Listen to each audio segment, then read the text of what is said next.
Please go ahead, Geshe-la.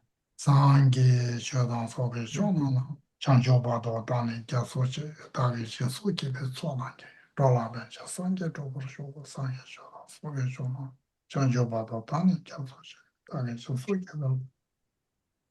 돌아가면 상계 도고 제 상계 저당 속에 조나나 장조바도 단에 Kapsuchi. 배송하게 돌아가면 상계 쪽으로 쇼 Pasho. 관계 도진이 손에 따고 단지 밤배시 담배시는 데서 고담 대화 차세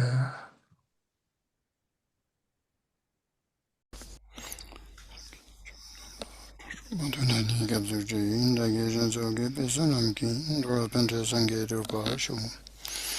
Shanama donshobaru dani kapsurji indagi jansoge pesanamki roapente sangeru pasho. Namla donshobaru dani kapsurji sangeru pasho.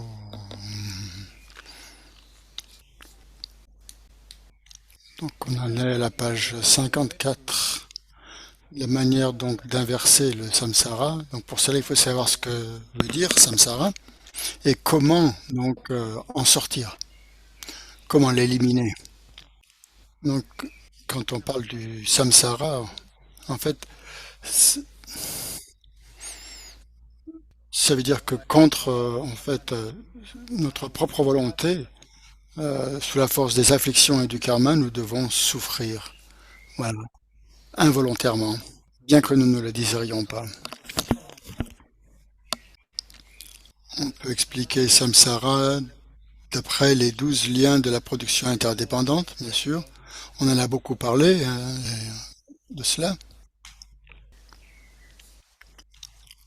Donc dans le texte, donc la manière de renverser le samsara, que les sages donc voient par leur perception directe comment fonctionne le samsara, et comme il n'accumule plus de karma négatif, il est libéré de la souffrance. C'est clair, les sages, en fait, ce sont donc ceux qui perçoivent directement la réalité telle qu'elle est, et grâce à ça, ils n'accumulent plus de nouveaux karmas propulsifs. Car un karma qui, autrement, nous produirait une nouvelle renaissance dans le samsara. Donc, comme ils ont une perception directe de la vacuité, ils ne créent plus de nouveaux karmas propulsifs. En général, donc, ces karmas propulsifs, c'est ça qui nous fait renaître dans le samsara. Donc, si on a réalisé la vacuité directement, on n'accumule plus ce genre de karma. Donc, c'est ainsi que l'on peut se libérer de samsara et de la souffrance. Donc dans la traduction, on a la page 35 en haut de la page. En outre, étant donné que le sage voit au moyen d'une perception directe le véritable mode d'être exactement tel qu'il est, du fait qu'il n'accumule pas de nouveaux karmas propulsifs, il se libère de la souffrance.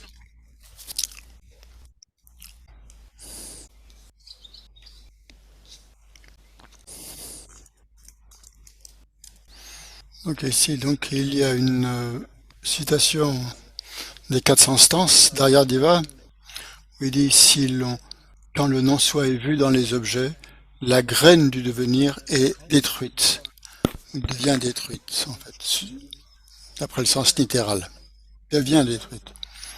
Donc quand on parle des objets ici, ça peut faire référence aussi à la personne, mais aussi donc, la base d'imputation de cette personne, c'est-à-dire les agrégats.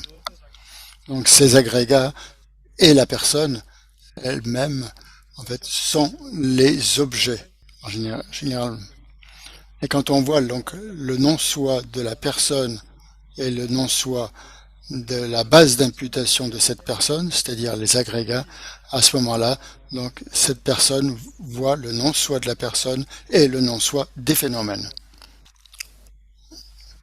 Ici donc quand quelqu'un donc commence à voir le non-soi des personnes et des phénomènes, alors la graine du devenir, de l'existence, est détruite, ou devient détruite, parce que il n'y a aucune occasion pour l'ignorance de subsister.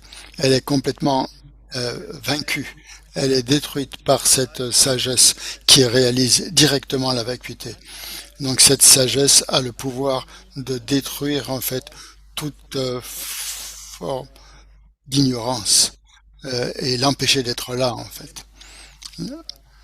Donc lorsqu'il y a cette perception directe du non-soi de la personne et des agrégats, donc il n'est pas possible d'accumuler un nouveau karma propulsif. Parce qu'en général, donc, c'est le karma propulsif qui nous fait renaître dans le samsara à cause de l'ignorance. Mais lorsque l'on a perçu directement la vacuité, la réalité telle qu'elle est, ou la vacuité, il n'est pas possible d'accumuler de nouveaux karma propulsifs. C'est pour ça que ici le texte dit que la graine du devenir est détruite. Donc ce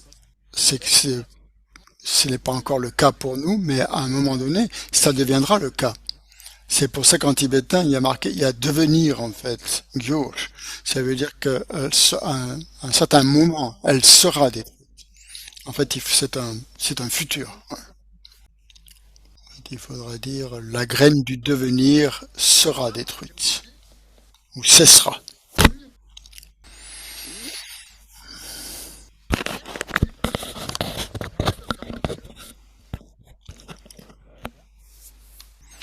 Dans l'instance fondamentale, le Nagarjuna lui-même dit dans le texte racine que l'ignorance deviendra cessera et elle finira par cesser. L'ignorance finira par cesser. Donc c'est le même processus en fait ici.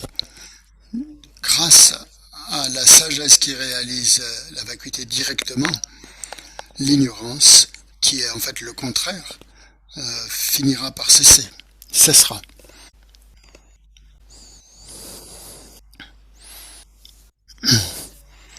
Dans une autre partie des 400 stances, dans une autre stance des 400 stances, il est dit quand on observe la production interdépendante, l'interdépendance, alors la confusion ne peut pas surgir. Donc la production interdépendante est le sens de la vacuité. C'est le sens de la vacuité. Et la vacuité, donc, le vide d'existence véritable de tous les phénomènes. Donc le vide d'existence intrinsèque des phénomènes. Parce que tous les phénomènes, donc, en fait, existent de manière dépendante. Donc, en relation avec quelque chose d'autre. Il n'y a pas de phénomène qui puisse exister sans dépendre de quelque chose d'autre. Donc, quand quelqu'un réalise le sens profond de la production interdépendante, à ce moment-là, il n'y a plus de confusion dans son esprit, qui s'élève dans son esprit. Donc ça, c'est dit dans une autre des stances d'Aryadeva, du Chatu Shataka. Il y a une autre citation d'Acharya Buddhapalita qui a donc écrit un commentaire sur les stances fondamentales et il dit lorsqu'il y a la lumière de la production interdépendante, donc l'obscurité de l'ignorance ne peut pas s'élever, ne peut pas apparaître.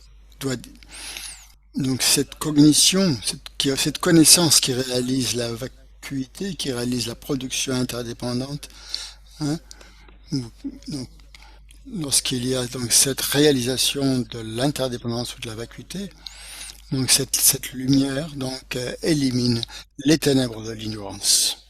C'est ce que dit Buddhapalita dans son commentaire des stances fondamentales.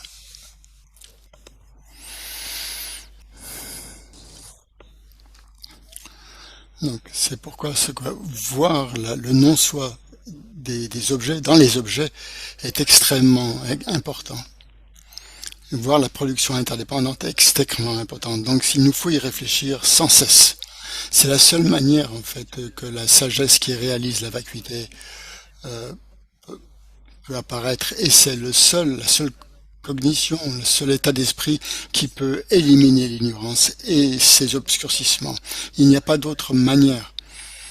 Par exemple, si on parle de bodhicitta, si on parle des autres perfections aussi, comme la générosité ou la patience, etc. Donc, celles-ci ne peuvent pas du tout éliminer les perturbations mentales à leurs racines. Elles ne peuvent pas les éradiquer. Donc, c'est pour ça que c'est extrêmement important bien sûr, on peut accumuler beaucoup de mérites grâce aux autres perfections, et c'est très très utile et très important. On ne peut pas en faire l'économie, mais ces autres perfections ne sont pas capables d'éliminer l'ignorance. Il n'y a que la sagesse qui réalise la vacuité qui est susceptible, qui en a la capacité.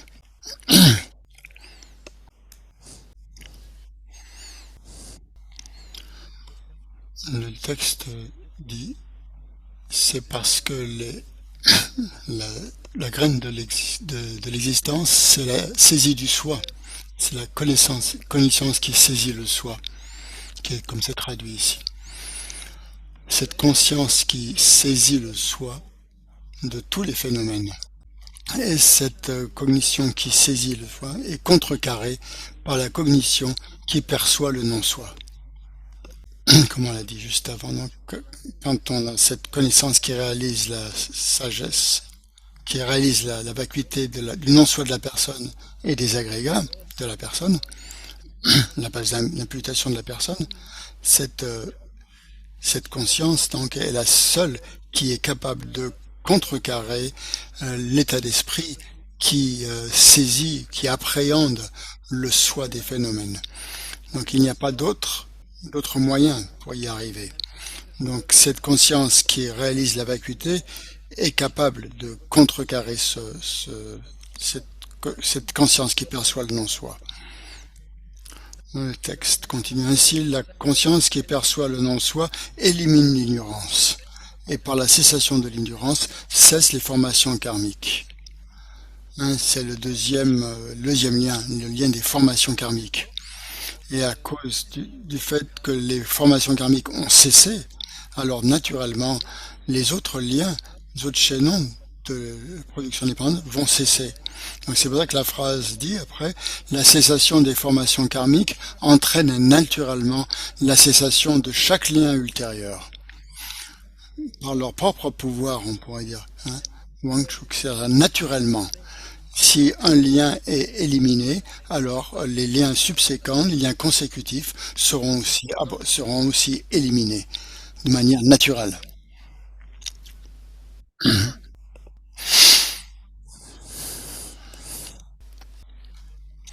Donc, cette ignorance qui saisit le soi peut être éliminée ou contrecarrée par la sagesse qui réalise la vacuité. Comme on l'a dit, donc il n'y a pas d'autre conscience qui est capable d'y parvenir. Donc une fois que l'ignorance est éliminée, alors naturellement les formations karmiques le seront aussi. S'il n'y a plus de formation karmique, alors naturellement, donc le troisième lien, la conscience, sera aussi éliminé. Donc lorsque la conscience élimine donc l'ignorance, le nom et la forme cessent aussi, ainsi que lorsque le nom et la forme cessent, les 6 sources sensorielles vont également cesser, c'est-à-dire les facultés, les facultés sensorielles vont cesser. Le contact va cesser aussi. Si le contact cesse, alors la sensation va aussi cesser. Et ainsi de suite.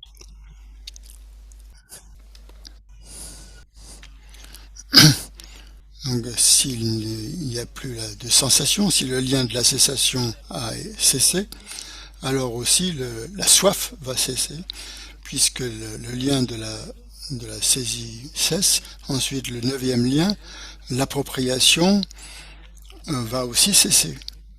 Pardon, si la soif cesse, l'appropriation cesse. Et ensuite, le 10e lien, le devenir va aussi cesser. Et puisque l'existence cesse, de même, donc la naissance, le vieillissement et la mort vont également cesser. Donc ce processus de cessation des liens donc vient donc du fait d'avoir réalisé le non-soi dans des objets. Donc comme on l'a dit, c'est la seule manière d'éliminer l'ignorance. C'est ce que dit aussi le texte racine. Quand l'un vient à sa fin, quand l'un est terminé, quand un lien est terminé, eh bien le suivant l'est aussi. C'est ce que dit le texte racine ici, la strophe 26-12.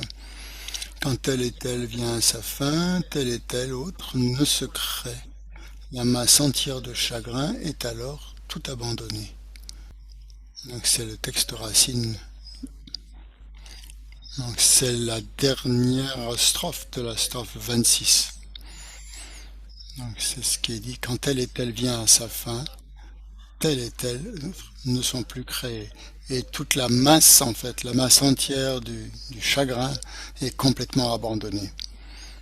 Donc si le premier lien est terminé, est arrivé à sa fin, eh bien les autres liens, les liens consécutifs, vont aussi être éliminés, vont aussi être terminés.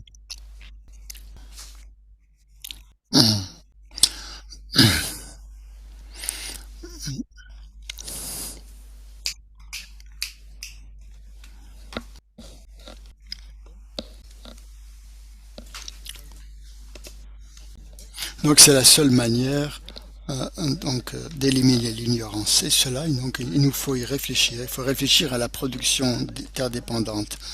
Donc la production interdépendante a différents sens, différentes significations.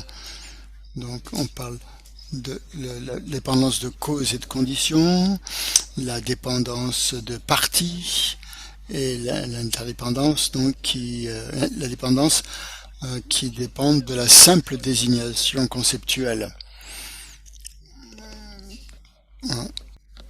Donc nous devons y réfléchir sans cesse à ces différents types d'interdépendance pour comprendre la vacuité d'existence véritable ou d'existence intrinsèque. Sinon, il n'y a pas d'autre moyen. Il n'y a pas d'autre moyen de comprendre la vacuité que de réfléchir à la production interdépendante.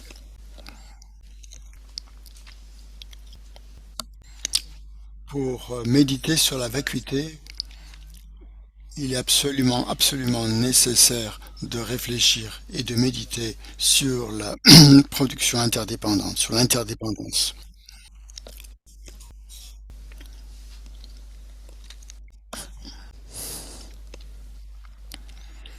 C'est pour ça que Lama Tsongkhapa, dans l'hymne à la production interdépendante, qui est enfin une louange au Bouddha pour avoir enseigné l'interdépendance, dit que tout ce qui dépend de quelque chose d'autre est forcément vide d'existence inhérente, d'existence intrinsèque. Donc, ça signifie que lorsque quelque chose est établi en dépendance d'autre chose, il est impossible de croire que ce phénomène existe indépendamment et est établi de par lui-même. Lorsque on dit quelque chose a nécessairement besoin de quelque chose d'autre pour exister, comme les causes et les conditions, ou les parties, ou la base d'imputation, tant qu'il y a quelque chose, en fait, quelque chose a besoin de quelque chose d'autre pour exister, donc on va comprendre que c'est totalement vide d'existence indépendante, puisque cela dépend forcément de quelque chose d'autre.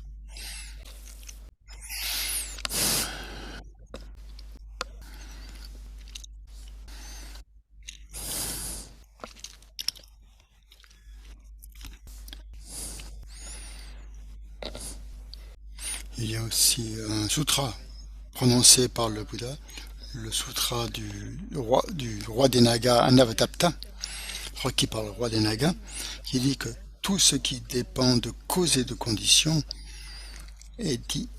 n'est pas né, n'est pas créé. Donc il n'y a pas de production intrinsèque. Donc ça dépend de causes et de conditions. Ce n'est pas vraiment né, ce n'est pas vraiment créé. Il n'y a pas de production inhérente.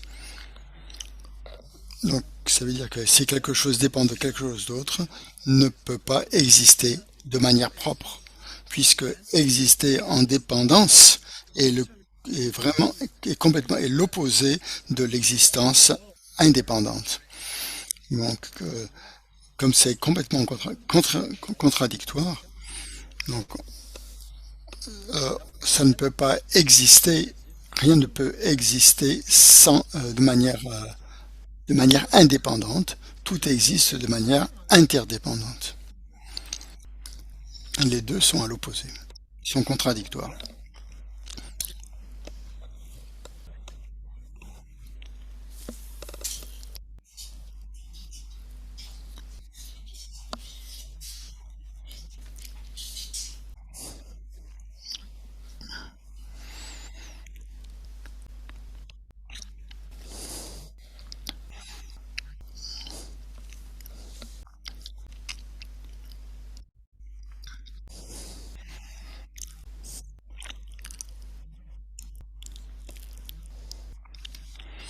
Le texte dit ensuite, juste après la citation, « Or, bien que nous aspirions au bonheur, il nous fait défaut.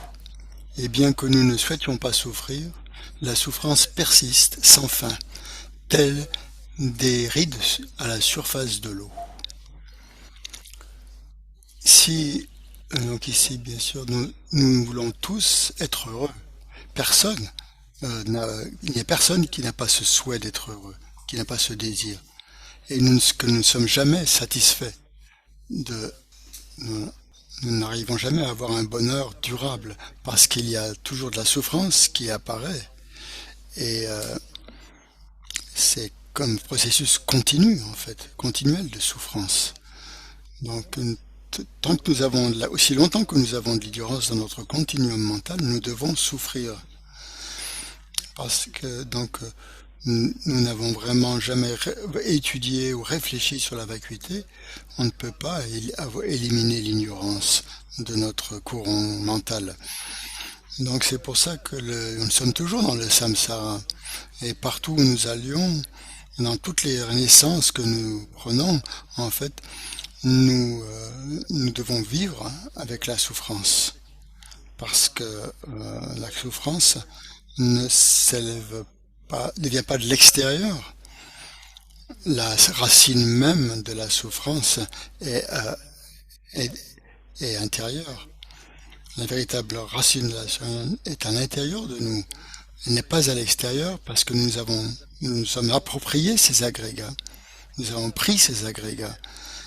Et donc il y a la souffrance omniprésente, et à cause de la souffrance omniprésente, nous faisons l'expérience du samsara.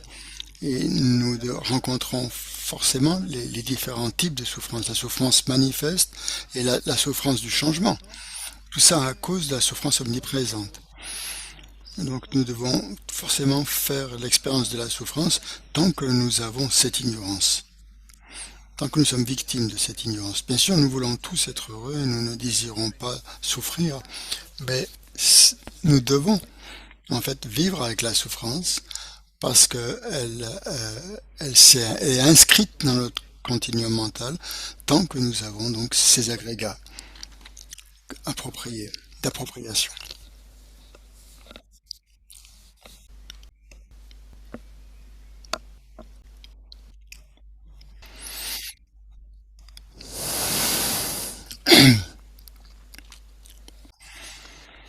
Donc c'est pour ça que le texte dit ensuite, si ces tourments provenaient d'une source extérieure, nous pourrions simplement les fuir.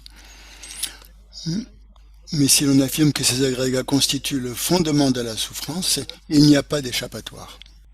Donc par exemple, si la source même de la souffrance, en fait, était à l'extérieur de nous, mais on pourrait s'enfuir, on pourrait aller ailleurs, aller dans un autre pays, par exemple.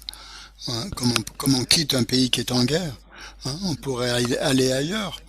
Si on a un endroit où il fait froid, ben nous pouvons partir de cet endroit, quitter cet endroit et aller dans un endroit où il fait plus chaud. Si ce pays est trop chaud, nous pouvons aussi le fuir et aller dans un endroit où il fait plus frais. Donc, en fait, c'est parce que ces conditions, en fait, sont extérieures à nous, donc il est possible de les quitter. Mais tandis que la racine de la souffrance, c'est nos agrégats. Et partout où nous allons avec nos agrégats. Ils ne nous quittent pas. Et donc, il n'y a pas d'échappatoire tant que nous avons ces agrégats.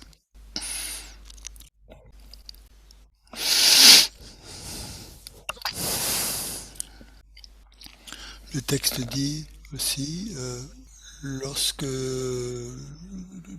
par exemple, lorsque nous avons fait l'objet de la menace communiste, il a été possible de fuir.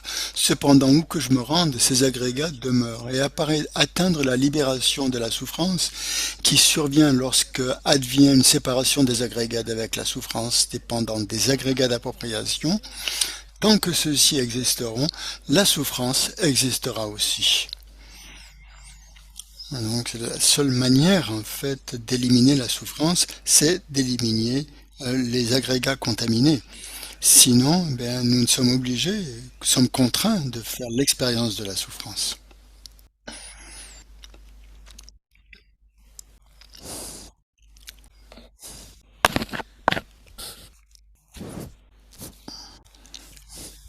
Le texte continue, non? Page 55. Donc, tant que ceux-ci existeront, tant que ces agrégats existeront, la souffrance existera aussi.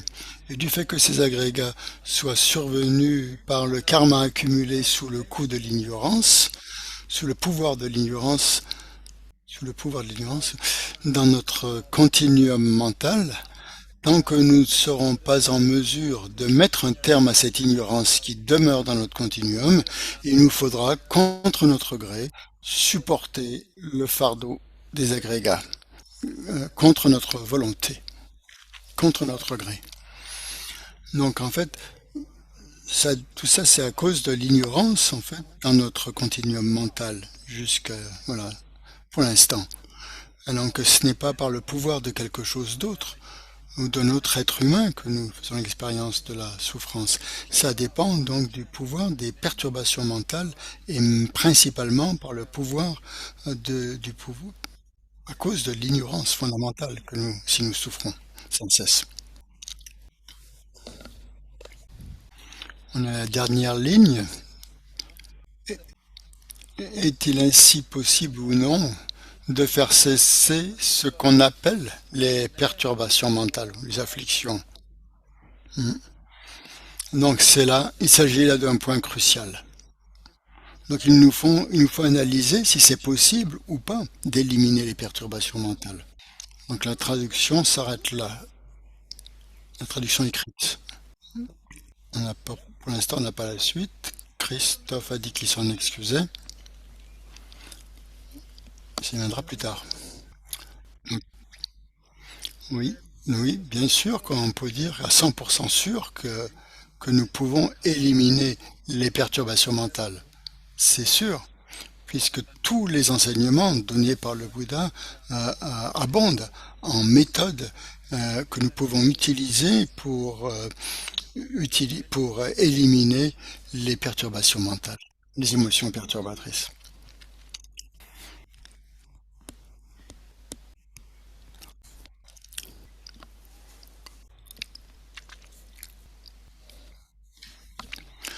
C'est pour ça que le Bouddha a si grande compassion quand il nous donne des enseignements pour nous permettre d'éliminer nos vues erronées.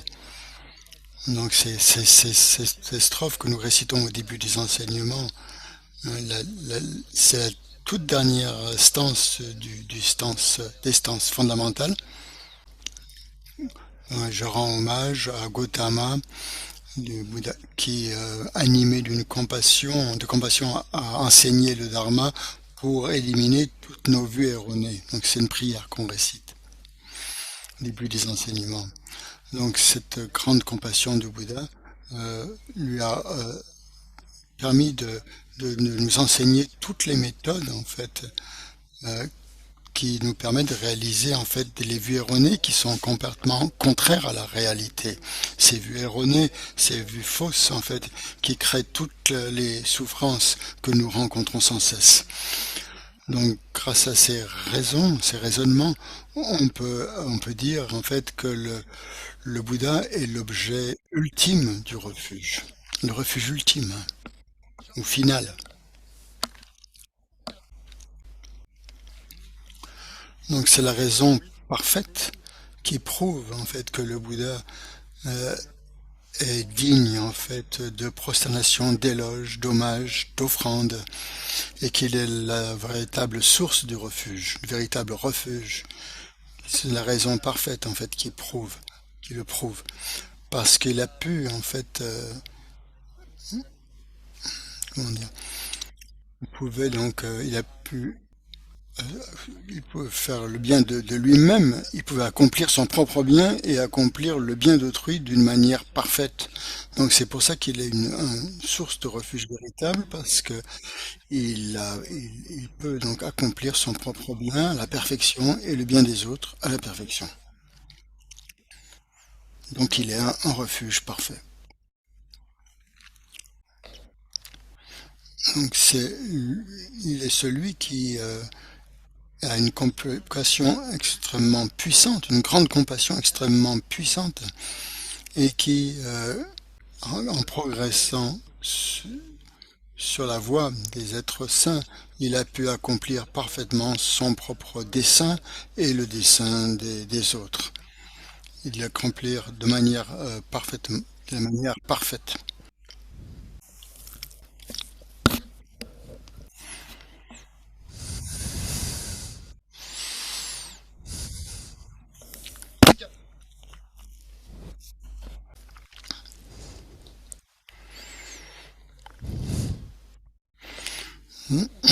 Donc, nous sommes des êtres, des gens ordinaires qui voulons éliminer la souffrance.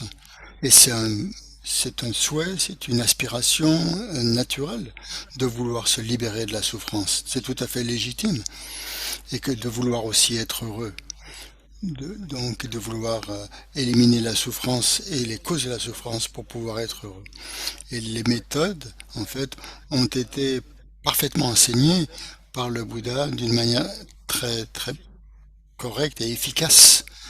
Donc il a enseigné que comme il a enseigné cela, il mérite vraiment le nom d'instructeur, de Bhagavan, destructeur de l'ennemi, comme c'est dit dans les textes. Et donc il est supérieur à tous les autres enseignants, à tous les autres instructeurs. C'est ce qui est dit dans l'hymne au Bouddha Shakyamuni pour avoir enseigné la production interdépendante.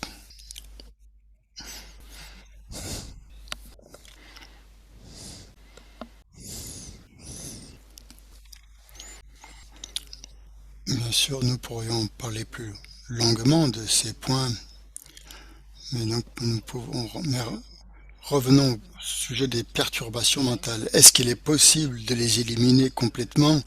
Oui. La réponse est un oui définitif, et il y a des raisons pour cela. Donc nous devons éliminer ces raisons, et examiner ces raisons. Pardon. Donc la définition même de l'esprit, c'est d'être clair et cognitif, par nature. Donc cette clarté et cette nature cognitive de l'esprit, cette nature claire et cognitive de l'esprit, ne peuvent pas être fondamentalement polluées ou affectées par les perturbations mentales. On peut séparer donc les perturbations mentales. On peut les éliminer. On peut séparer donc la nature de l'esprit des perturbations mentales, parce que ces perturbations mentales sont adventices.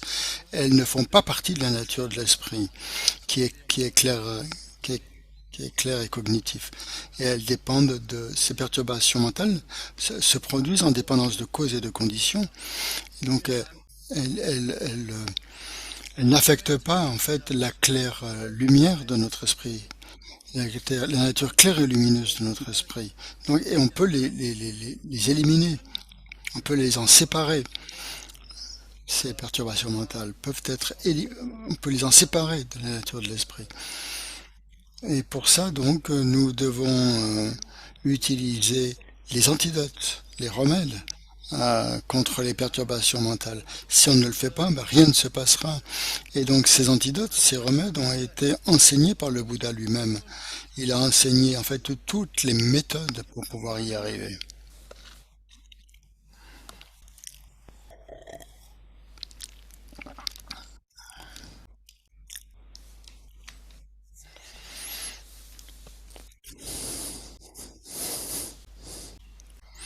Donc, à cause des perturbations mentales, on accumule du karma. Donc, et ce karma, donc, ces perturbations mentales sont adventices, ne relèvent pas de la nature claire et cognitive, de la nature claire et lumineuse de notre esprit. Elles sont adventices.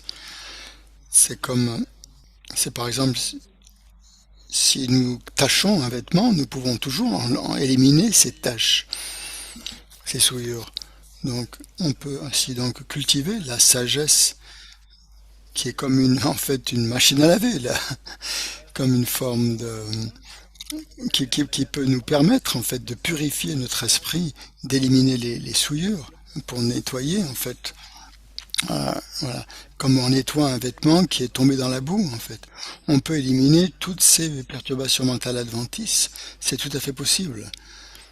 Si nous utilisons les antidotes comme l'étude, la réflexion.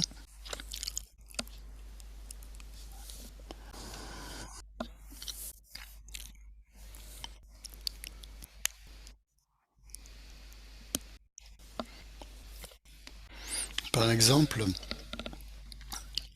lorsque nous considérons une personne comme un ennemi,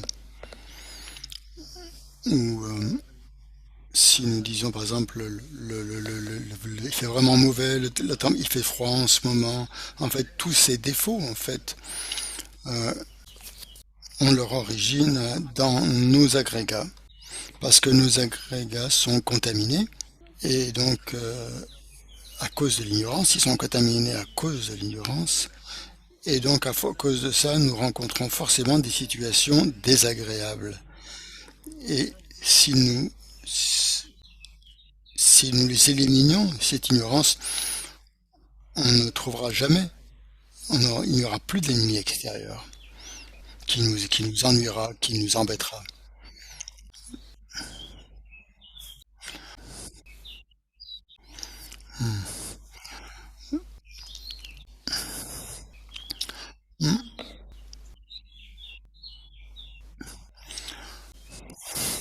En fait, ce que Geshe-la voulait dire, c'est qu'habituellement, nous les gens ordinaires, nous considérons toujours, nous ne pensons pas aux ennemis intérieurs, nous pensons toujours que c'est des causes extérieures, comme le temps quand il devient mauvais, nous disons il fait mauvais, et nous attribuons tous les torts à des objets extérieurs. Donc si nous pensons vraiment prudemment, avec précision à ces points, nous pouvons voir qu'il n'y a pas de véritable ennemi à l'extérieur de notre courant mental. Que le véritable ennemi, en fait, c'est les perturbations mentales. C'est ça, c'est lui notre véritable ennemi.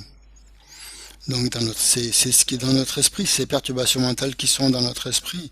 Et si on ne les élimine pas, ces véritables ennemis dans notre esprit, on ne peut pas en fait échapper aux situations désagréables que l'on rencontre à l'extérieur, que ce soit des ennemis ou le temps qu'il fait. Donc c'est pour cela il faut accroître les qualités de notre esprit et on ne peut pas. Et pour ça donc il nous faut donc la sagesse qui naît de l'étude, de la réflexion et de la méditation. Et ces types de sagesse donc c'est ça qui va éliminer donc les perturbations mentales de notre esprit, puisque tous ces ennemis ces ennemis sont intérieurs. Donc il nous faut vraiment bien examiner tous ces points. Il nous faut examiner la situation de près, car la source ultime en fait de toutes les fautes, tous les défauts, et c'est les émotions perturbatrices qui sont présentes dans notre propre courant de conscience. Donc le véritable ennemi est l'émotion perturbatrice. Donc il est important, extrêmement important d'être capable de l'identifier comme tel. Et c'est pourquoi il convient d'y réfléchir avec la plus grande attention.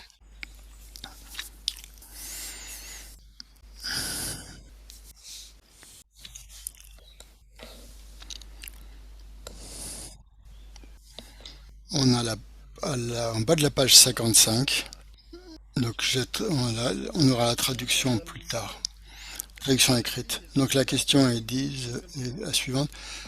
Qu'est-ce que la libération? On peut dire que la libération est l'élimination de tous les voiles de l'esprit en produisant donc toutes les qualités qui sont dans notre esprit. La libération n'existe pas à l'extérieur. La libération existe en quelqu'un qui a éliminé l'ignorance, dans un continuum mental où l'ignorance a été éliminée. C'est ce que dit dans le Nagarjuna dit dans le 26e chapitre, puisque la cessation du karma et des perturbations mentales est la libération. La libération est l'élimination du karma et des perturbations mentales. Donc c'est très clair en fait, que la libération en fait est un état mental où toutes les perturbations mentales et tout le karma accumulé ont cessé. Et comment est-ce qu'ils ont cessé? Ils ont cessé en produisant les qualités dans notre esprit. Et ces qualités peuvent s'élever uniquement grâce à la sagesse de l'étude, de la réflexion et de la méditation. Donc, dans le texte de Nagarjuna, c'est le 18e chapitre donc, qui explique cela, ce qu'est la libération. Elle est décrite dans le 18e chapitre et aussi dans le 26e chapitre.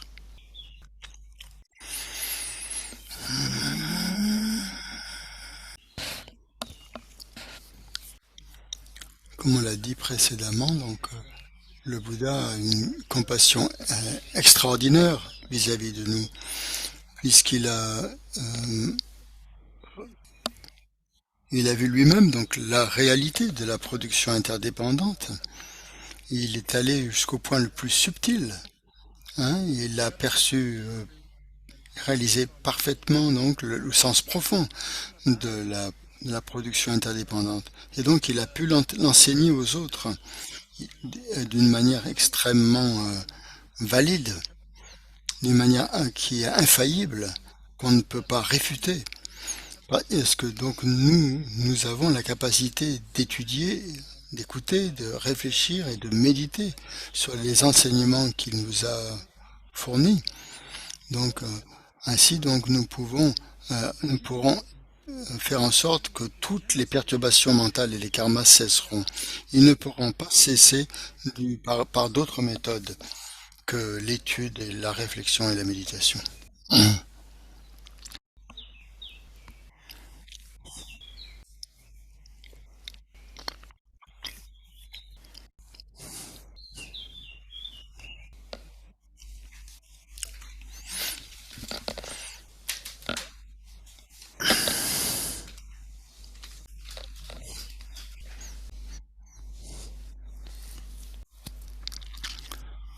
Comme on l'a dit dans la citation du 18e chapitre et strophe 5, donc l'élimination des perturbations mentales et du karma est la libération.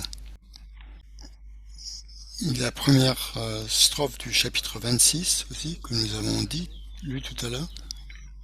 Donc la première ligne de cette première stance du chapitre 26. À cause de l'ignorance, il y a la naissance. Donc si nous voulons éliminer l'ignorance, si nous voulons éliminer la naissance, nous devons éliminer l'ignorance. Donc, et ainsi de suite. Donc si nous éliminons donc l'ignorance, nous éliminons tous les liens de la production interdépendante. Donc pour ça, il nous faut lire le 26e chapitre qui explique comment nous tournons dans le samsara et voilà, comment nous nous en libérons en éliminant l'ignorance. Donc dans le chapitre 26, il est dit parce qu'il est obscurci par l'ignorance, le cycle, le samsara, se perpétue. Donc la sagesse qui réalise la vacuité est la seule état d'esprit, la seule conscience qui permet de couper le samsara à la racine. Parce que nous sommes tous des êtres samsariques qui voulons éliminer toute forme de souffrance. La souffrance de la naissance, la souffrance de la maladie, la souffrance de la vieillesse. Et donc, si nous voyons les défauts de ces souffrances, nous allons naturellement vouloir les éliminer, et les éliminer même à la racine. Et nous voulons donc éliminer la racine du samsara, qui est l'ignorance.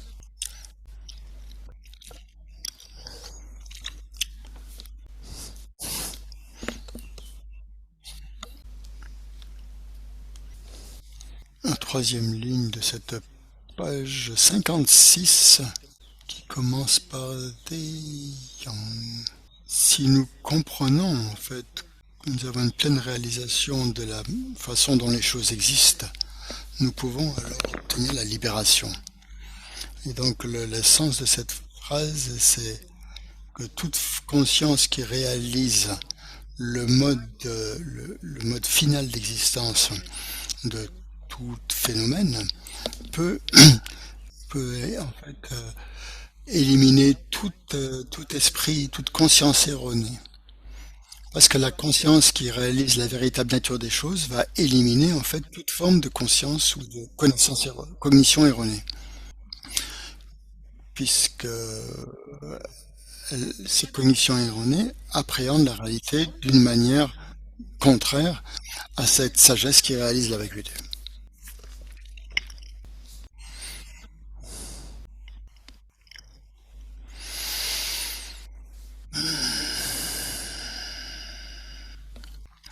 Un exemple qui est donné dans le texte quand quelque chose est faux, en fait, ou on peut dire qu'on dit la vérité, mais en fait si c'est faux, ça restera un mensonge. On ne peut pas transformer simplement en disant qu'on dit quelque chose de faux, simplement en disant je dis la vérité. Donc c'est comme par exemple la propagande communiste des Chinois, donc exprime des mensonges en fait qui sont complètement erronés. Et ils ont beau dire que c'est vrai, en fait ça ne suffit pas. Ça reste un mensonge, ça reste une chose erronée.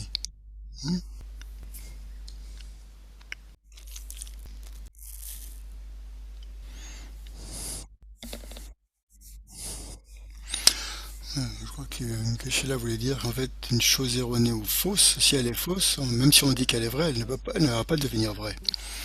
Donc si quelque chose est vrai, qui est en accord avec la réalité, donc plus on l'examine en fait, plus cela devient clair. Si on examine en fait sans cesse cette chose vraie en fait, si ce qu'on examine est vrai, eh bien ça devient de plus en plus clair. Contrairement à un mensonge par exemple, où si on croit qu'une chose erronée ou fausse est vraie, alors plus on l'examine, plus elle devient obscure. Donc un mensonge, plus on l'examine, plus on voit qu'il est faux, que c'est faux. Plus on voit que c'est faux. Quand quelque chose est faux, plus on l'examine, plus on voit que c'est faux. Ça va jamais devenir vrai si on l'examine. Tandis que on va voir même vraiment comme à quel point c'est faux en l'examinant précisément. Et le texte dit oui, c'est comme la propagande communiste. Plus on l'examine, plus on voit qu'elle est fausse. Et en l'examinant, donc sa nature mensongère est mise à nu, car elle manque totalement de fondement ultime. Alors que s'il s'agissait d'une vérité, sa nature devrait au contraire devenir de plus en plus claire. Donc c'est la même chose avec la production interdépendante, avec l'explication de la production interdépendante. C'est la réalité telle qu'elle est, en fait. Si on utilise le raisonnement et notre logique pour analyser, vraiment l'inspecter, si c'est la réalité, on va bien sûr trouver que c'est vrai. Et obligatoirement, on va arriver à la conclusion que c'est vrai, qu'il n'y a pas aucun phénomène qui puisse exister de manière indépendante, sans dépendre de quelque chose d'autre. Donc, nous sommes sûrs que les choses existent de leur propre côté, existent sans dépendre de quelque chose d'autre, c'est comme ça qu'elles nous apparaissent, mais si on examine cela vraiment et précisément, on va voir qu'il n'y a rien, c'est impossible que les choses existent de manière indépendante, puisque en fait tout ce qui existe forcément en dépendance de quelque chose d'autre.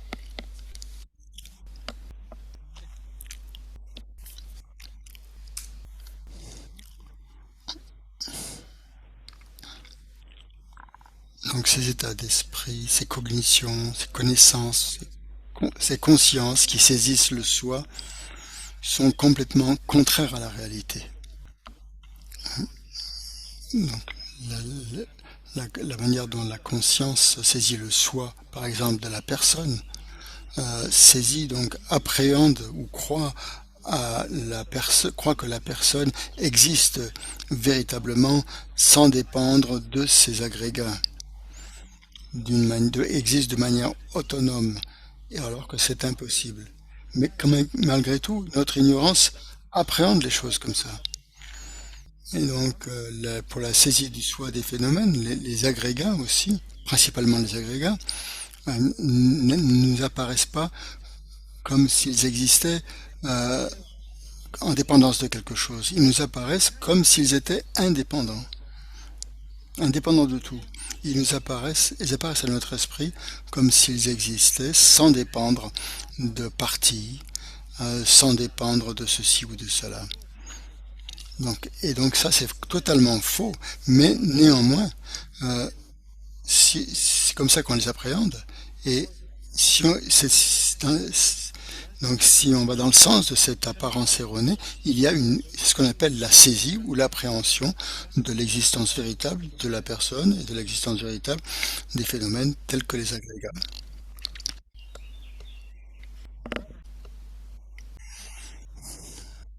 Donc ces esprits qui saisissent, ces consciences qui saisissent, ces cognitions qui saisissent le soi sont des cognitions erronées, elles sont trompeuses, sont des cognitions qui sont complètement à l'inverse de la réalité. C'est donc comme la cognition erronée qui croit à l'existence, par exemple, des cornes d'un lièvre. Il n'y a pas de cornes de lièvre, ça n'existe pas. Il n'y a pas donc aussi d'existence des phénomènes qui existent de par eux-mêmes, qui existent en soi, mais ces cognitions qui saisissent le soi sont tellement puissantes en fait, en nous, ont tellement de force en nous que, à cause de ces cognitions, nous avons un grand attachement, nous avons beaucoup d'aversion, nous accumulons du karma et toutes les causes et conditions du samsara se produisent. euh, et tout cela provient d'une perception erronée qui saisit un soi, qui saisit l'existence véritable du soi de la personne et du soi des phénomènes.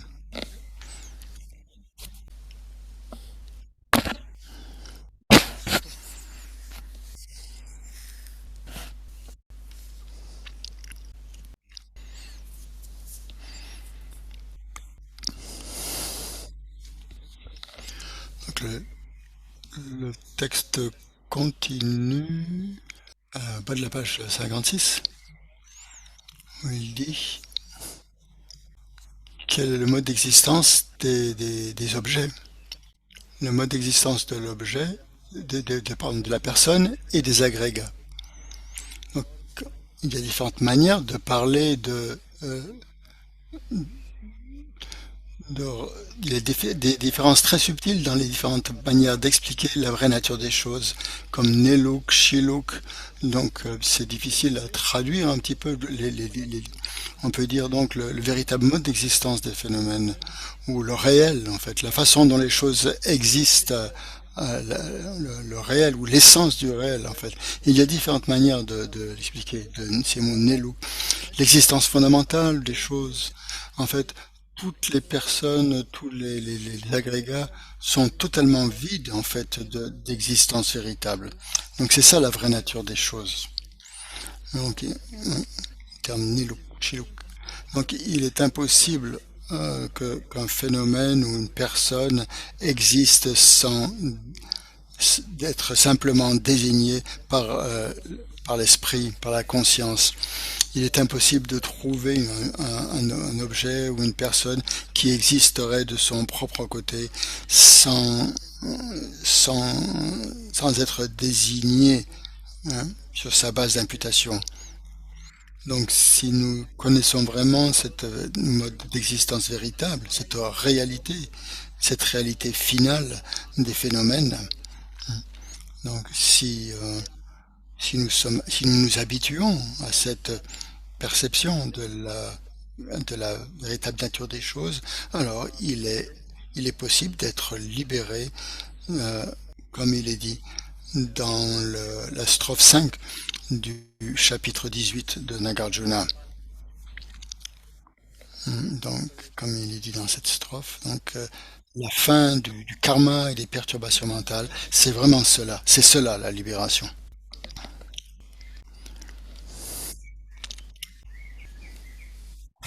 Il y a une citation de Chandrakirti dans l'entrée au milieu. Il dit que, en dépendance du raisonnement de la production interdépendante, il est possible de couper à la racine toutes les vues erronées, toutes les vues fausses, grâce à ce raisonnement de l'interdépendance.